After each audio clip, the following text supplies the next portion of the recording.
یا ربی بالمصطفى بلغ مقاصدنا واغفر لنا ما مضى يا واسع الكرم مولاي صلو علی الحبیب صلی اللہ تعالی علی محمد صلی اللہ تعالی علیہ وآلہ وسلم۔ کل ہم نے وضو کا طریقہ سماعت کیا تھا، آج ہم انشاءاللہ غسل کا طریقہ جو ہے وہ سماعت کریں گے۔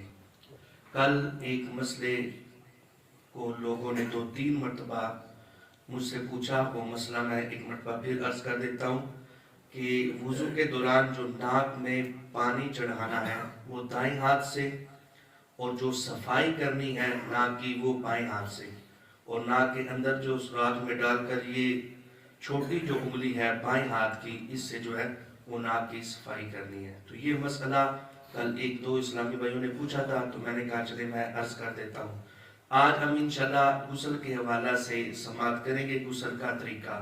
تو ہم نے یہ کل سماعت کیا تھا کہ دھونے کی تعریف کیا ہے، کہ جس جگہ کو، جس عضو کو ہم دھو رہے ہیں اس کا مطلب یہ ہے کہ اس جگہ، اس عضو پر کم از کم 2 قطرے پانی کے بہ جانا، گزر جانا، تو یہ دھونا کہلائے گا۔ تو آج غسل کے ہم فرائض سمجھیں گے۔ غسل کا پہلا فرض ہے کولی کرنا۔ وضو میں چونکہ کولی سنت تھی اور غسل میں کولی کرنا کیا ہے؟ فرض۔ اب کولی کی احتیاط زیادہ ہوگی کیونکہ یہ فرض کے درجے پر آ گئی، اور کسی چیز میں اگر فرض کو ادا نہ کیا جائے تو وہ چیز کمپلیٹ، مکمل، درست نہیں ہوتی۔ تو یہ غسل میں جو کولی ہے یہ فرض کا درجہ رکھتی ہے۔ اب کولی میں ہمیں احتیاطیں اور زیادہ کرنی پڑے گی، تو انشاءاللہ وہ احتیاط بھی میں آپ کے سامنے عرض کرتا ہوں۔ دوسرا جو غسل کا فرض ہے وہ ہے ناک کی نرم ہڈی تک پانی چڑھانا، یہ دوسرا فرض ہے غسل میں۔ وضو میں ناک میں پانی چڑھانا یہ کیا تھا؟ سنت۔ اور یہ غسل میں کس درجے پر آ گیا؟ فرض کے درجے پر۔ تو فرض کا جو درجہ ہے وہ ایسا درجہ ہے کہ اس میں آپ کو زیادہ احتیاط کرنی پڑے گی۔ تیسرا جو یہ فرض ہے وہ انتہائی اہم ترین ہے، جو توجہ کے ساتھ ہم نے اس کی احتیاطوں کو بھی سماعت کرنا ہے اور اس کو بھی سماعت کرنا ہے۔ تیسرا فرض ہے پورے ظاہری بدن پر پانی بہانا، اور بہانے کا طریقہ اس طرح ہونا کہ جسم کا کوئی بھی عضو، کوئی بھی جگہ، بال یا بال کے برابر بھی کوئی جگہ سوکھی نہ رہ جائے۔ اگر سوکھی رہ گئی تو یہ فرض ہمارا مکمل نہیں ہوگا اور ہمارا غسل ادا نہیں ہوگا۔ تو یہ 3 فرض ہیں غسل کے جس کو ہم نے ادا کرنا ہے۔ ان تینوں فرضوں میں سے ایک بھی اگر فرض رہ گیا تو ہمارا غسل درست نہیں ہوگا۔ اب آ جائے غسل کا طریقہ، میں چند منٹوں میں یہ انشاءاللہ عرض کرتا ہوں۔ غسل کا طریقہ پہلا یہ کہ آپ جب غسل خانے میں داخل ہو تو بسم اللہ الرحمن الرحیم پڑھ کر داخل ہو۔ پھر اندر جاتے ہوئے آپ نے بسم اللہ پہلے پڑھنی ہے، اندر داخل ہو کر نہیں، پہلے پڑھنی ہے اور نیت کرنی ہے۔ نیت کیا کرنی ہے کہ میں اللہ رب العزت کی رضا حاصل کرنے کے لیے، پاکی کو حاصل کرنے جا رہا ہوں، اللہ رب العزت کی عبادت کرنے کے لیے پاکی کو حاصل کرنے جا رہا ہوں، میں نماز والا حکم بجا لانے کے لیے پاکی کرنے کے لیے جا رہا ہوں۔ تو یہ آپ نیت کر کے دل میں ہی نیت کر لیں، زبان کو نہ بھی لائیں تو بہتر ہے کہ آپ دل میں ہی نیت کر لیں۔ آپ غسل خانے میں داخل ہو۔ بعض لوگوں کا یہ مائنڈ بنا ہوا ہے کہ شاید غسل میں کلمہ طیبہ پڑھنا یہ ضروری ہے، تو اکثر لوگ غسل خانے میں داخل ہو کر کلمہ طیبہ کا ورد کرتے ہیں یا کلمہ طیبہ پڑھتے ہیں۔ تو یہ بات ذہن میں رکھیے گا کہ غسل کے دوران کلمہ شریف پڑھنا ضروری نہیں ہے۔ اب اس میں 2 باتیں ہیں، یا تو آپ نے کپڑے پہنے ہوئے ہیں پھر آپ کلمہ شریف پڑھ رہے ہیں، یا پھر آپ برہنہ حالت میں پھر کلمہ شریف پڑھ رہے ہیں۔ اگر آپ نے کپڑے پہنے ہیں تو کلمہ شریف پڑھ رہے ہیں، یہ بھی غلط ہے کیونکہ وہ جگہ مناسب نہیں جس جگہ پر آپ کھڑے ہو کر کلمہ شریف کا ورد کر رہے ہیں، اپنے رب کا نام لیں۔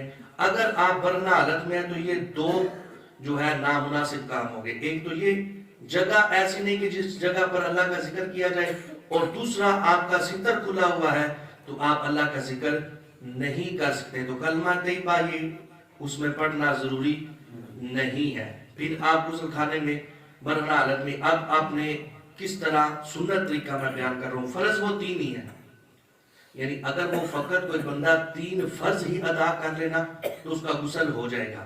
اب میں جو طریقہ بیان کرنے لگا ہوں یہ سنت طریقہ ہے۔ سب سے پہلے آپ جو ہے وہ داخل ہو غسل خانے میں، سب سے پہلے آپ نے دونوں ہاتھوں کو یہ پونچھوں تک دھونا ہے۔ اب ان کا دھونا کیوں ضروری ہے؟ اگر ہم بالٹی کے ساتھ غسل کر رہے ہیں تو یہ احتیاط رکھیں، اگر ہم نے ہاتھ نہیں دھوئے اور ہم نے ہاتھ دھوئے بغیر وہ جس بالٹی میں پانی ہے اس کے ساتھ ہم نے غسل کرنا ہے، تو بغیر ہاتھ دھوئے ہم نے اس میں اپنا ہاتھ داخل کر دیا تو وہ پانی ہمارے غسل کے لائق نہیں رہے گا، وہ پانی مستعمل ہو جائے گا۔ بات کی سمجھ آ گئی؟ میں ایک مرتبہ پھر دہرا دیتا ہوں کہ جو بالٹی جس میں پانی ہے ہم اس میں اگر بغیر ہاتھ دھوئے ہوئے ہاتھ کو داخل کر دیں گے تو وہ پانی مستعمل ہوگا، یعنی پاک تو ہوگا لیکن پاک کرنے کے قابل نہیں رہے گا، وہ پانی مستعمل ہو جائے گا۔ اب سب سے پہلے کیا کرنا ہے؟ اپنے ہاتھوں کو پونچھوں تک دھونا ہے۔ پھر اس کے بعد جس جگہ پر جسم پر نجاست لگی ہے اس نجاست کو دور کرنا ہے۔ نجاست 2 قسم کی ہے، ایک ہے نجاست ظاہری اور ایک ہے نجاست حکمی۔ نجاست ظاہری کیا ہے کہ جسم پر بدن پر کوئی نجاست سامنے نظر آ رہی ہے، ہم نے اس کو دور کرنا ہے، وہ نجاست ظاہری ہے، سامنے نظر آ رہی ہے۔ اور ایک ہے نجاست حکمی، جیسے مثال کے طور پر بندے پر غسل جنابت ہے تو یہ نجاست حکمی ہے، اب وہ غسل کر کے اس نجاست کو دور کرے گا۔ اگر وہ بے وضو ہے تو یہ نجاست حکمی ہے، وہ وضو کر کے اس نجاست کو دور کرے گا۔ اب یہاں پر غسل ہم نجاست حکمی کے لیے کر رہے ہیں اور دھونا ہم نے جو ہے وہ نجاست ظاہری کو دور کرنے کے لیے۔ پھر جس جگہ پر جسم پر نجاست لگ گیا ہے اس جگہ کو اچھے طریقے سے صاف کرنا ہے، پھر اس کے بعد ہم نے استنجا کرنا ہے، دونوں شرمگاہوں کو دھونا ہے، پھر اس کے بعد ہم نے نماز جیسا وضو کرنا ہے۔ نماز جیسا غسل میں وضو کرنا یہ سنت ہے۔ اگر کوئی بندہ اس طرح وضو نہیں بھی کرتا دوران غسل تو اس کا غسل ہو جائے گا، یہ سنت ہے۔ فرض وہ 3 ہی ہیں، یعنی وہ 3 ادا کرنے ضروری ہوں گے، یہ اگر کرتا ہے تو سنت کا ثواب حاصل کرے گا۔ جس طرح مثال کے طور پر نیت ہے، اب ایک بندہ نیت کرتا ہے کہ میں اللہ تعالیٰ کی رضا کے لیے پاکی حاصل کر رہا ہوں، میں نماز کو ادا کرنے کے لیے پاکی حاصل کر رہا ہوں، تو یہ نیت سے اس کو ثواب ملے گا۔ اگر وہ نیت نہیں بھی کرتا تو اللہ رب العزت نے پانی کو پاکی کے لیے ہی بنایا ہے، تو اگر وہ بغیر نیت کے بھی غسل کرتا ہے تو اس کا غسل ہو جائے گا۔ جیسے مثال کے طور پر ایک بندے پر غسل جنابت ہے، وہ نہر میں جو ہے وہ چلا جاتا ہے اور جا کر غسل کرتا ہے، تو وہ کہے کہ میں نیت نہیں کرتا غسل جنابت کی لیکن پھر بھی وہ پاک ہو جائے گا۔ تو اس لیے یہ جو ہم نے نیت کرنی ہے ثواب کی خاطر ہے، تو اسی طرح یہ جو وضو ہے یہ ثواب کی خاطر سنت پر عمل کرتے ہوئے تو ہم نے نماز جیسا وضو کرنا ہے۔ اب نماز جیسا ہم نے وضو کیا تو جو غسل کے 2 فرض ہیں وہ اس میں ہی ادا ہو جائیں گے، یعنی جب ہم نے وضو کرنا ہے تو وضو میں ہم نے کلی کرنی، ناک کی نرم ہڈ تک پانی چڑھانا ہے، تو یہ 2 ہمارے فرض وضو میں ہی ادا ہو جائیں گے۔ پھر اس کے بعد پورے بدن پر کس طرح پانی بہانا ہے، سنت جو طریقہ ہے وہ یہ ہے کہ پہلے دانے کندھے پر 3 مرتبہ پانی بہائیں، پھر بائیں کندھے پر 3 مرتبہ پانی بہائیں، پھر اس کے بعد 3 مرتبہ اپنے سر پر پانی بہائیں۔ تو اس طرح پورے بدن پر آپ پانی بہائیں کہ بال یا بال کے برابر بھی کوئی جگہ سوکھی نہ رہ جائے۔ اس طرح ہم نے یہ سنت طریقے پر اپنے آپ غسل ادا کر دیا اور ہم پاک ہو گئے۔ اب اس کے بعد ایک اور مسئلہ جو اکثر لوگ پوچھتے ہیں کہ ہم نے غسل کیا تو ہمارے لیے ہم نے غسل میں نماز جیسا وضو نہیں کیا، فقط غسل کیا اور ہم مسجد میں آ گئے، تو کیا ہم نے دوبارہ وضو کر کے نماز پڑھنی ہے؟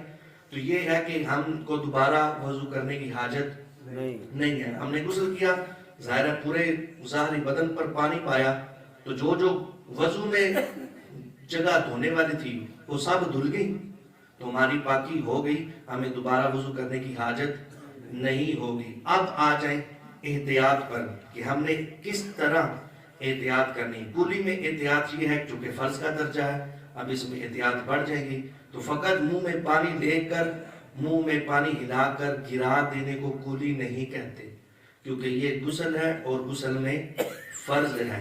تو اس میں آپ کو پوری احتیاط کرنی ہوگی کہ منہ کے ہر پرزے پر آپ کو پانی, ہر گوشت پر جو منہ کے اندر ہے, ہونٹ سے حلق تک, یہ ٹوٹل آپ کو اندر سے منہ دھونا ہوگا.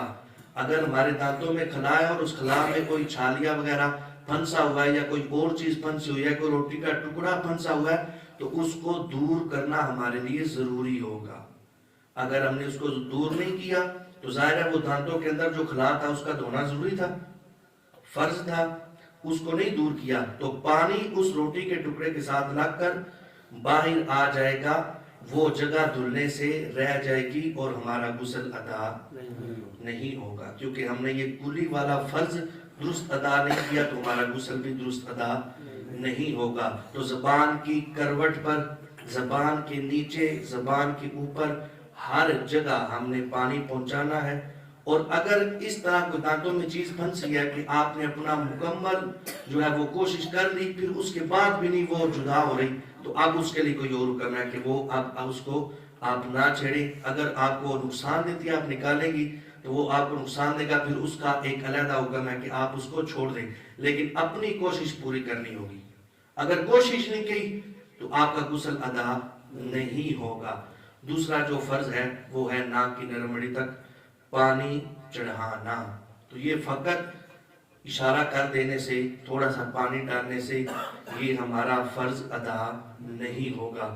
ناک کے اندر ہر بال کو دھونا فرض ہے.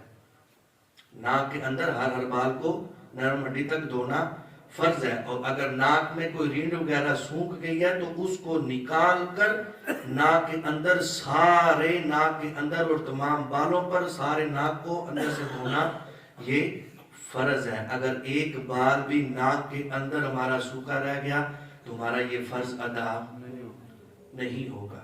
تو اس میں ہمیں غسل میں تو بہت زیادہ احتیاط کرنی پڑے گی. تیسرا جو فرض ہے پورے ظاہری بدن پر پانی بہانا. اب اس میں بہت زیادہ احتیاط کی جگہ ہے جس پر ہمیں توجہ کرنی ہے. پہلی احتیاط کی جگہ یہ ہے کہ اگر ہمارے بالوں میں گرا لگی ہوئی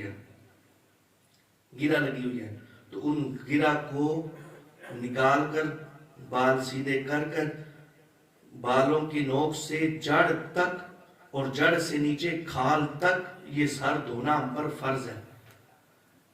اپنے بالوں میں اس طرح ہاتھ ڈالیں تاکہ اگر بال گوندے ہوئے ہیں, گرا لگی ہوئی ہے تو وہ نکل جائے اور ہمارے سارے بال بھی دھوئے جائیں, اور جو نیچے کھال ہے یعنی ہمارا سر ہے وہ بھی دھویا جائے. بال کی ہر جڑ کو دھونا کیا ہے؟ فرض.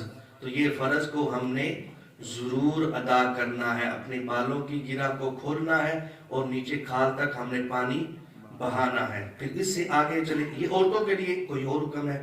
اگر ان کے بالوں کو گرا لگی ہو تو نکالنا دشوار ہو تو عورتوں کے لیے اجازت ہے کہ وہ ان گرا کو کھولنے کی کوشش کریں. اگر نہیں کھول جاتی تو پھر ان کے لیے کوئی اور حکم ہے. لیکن مردوں کے لیے ہر حال میں یہی حکم ہے کہ وہ گرا کو کھولے گا, گوندے ہوئے بالوں کو کھولے گا, پھر وہاں تک پانی بہائے گا, بالوں کو دھوئے گا, جڑ تک جائے گا بالوں کی, اور کھال کو بھی دھوئے گا. پھر اس سے نیچے آ جائیں. عورتوں کے لیے یہ احتیاط ہے کہ کانوں میں بالیاں وغیرہ پہنی ہے, ناک میں جو ہے چھید یعنی سوراخ ہے, تو اس سوراخوں میں بھی پانی ڈالنا فرض ہے. اگر وہ بھی نہیں دھوئے جائیں گے تو غسل کمپلیٹ نہیں ہوگا. اس سے آگے پھر چلیں تو یہ بھویں, یہ ہماری آبرو جو ہے اور مونچھیں, داڑھی, ان کے ہر بال کے جڑ سے نوک تک اور ان کے نیچے کھال تک دھونا یہ بھی فرض ہے. یعنی ہم نے عمومی طور پر نہانا شروع کیا نا, تو یہ مونچھوں کے اوپر ناک بھی ہوتا ہے تو پانی مکمل جڑ تک نہیں پہنچتا. جو نیچے کھال ہے اس کھال کا بھی مونچھوں کے نیچے دھونا یہ فرض ہے. اگر یہاں پر بھی کوئی بال یا بال کے برابر جگہ سوکھی رہے گی تو ہمارا غسل ادا نہیں ہوگا.